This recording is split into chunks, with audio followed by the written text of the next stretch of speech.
పెద్ద ఇదేం కాదు కానండి, నాకు తెలిసిన చిన్న మాట. ఈ ప్రభుత్వం అనవసరంగా ఊరికే హిందూయిజం మీద అంటుంది. అసలు దీన్ని ఎందుకంటే అమ్మని పిలవడం తప్ప అండి, మనం చేసే తప్పు. కన్నతల్లిని అమ్మ అని పిలుచుకుంటున్నాం, అంతేగాని వాళ్ళకి మళ్ళీ అమ్మని పిలవడానికి సిగ్గుపడి అమ్మలే సిగ్గుపడుతూ మమ్మీ అని పిలిపించుకునే సంస్కారం కాదు కదా.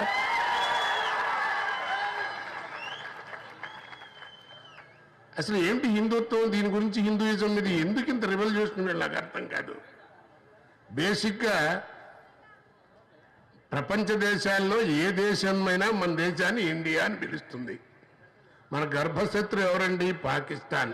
ఆయన మైక్ ముందు కూర్చుని ఈ హిందుస్థాన్మే అంటాడు. మన గర్భశత్రువే హిందూ దేశం అని ఒప్పుకుంటుంది. ఇంకెందుకని దీని గురించి డిస్టర్బెన్స్ అనవసరంగా?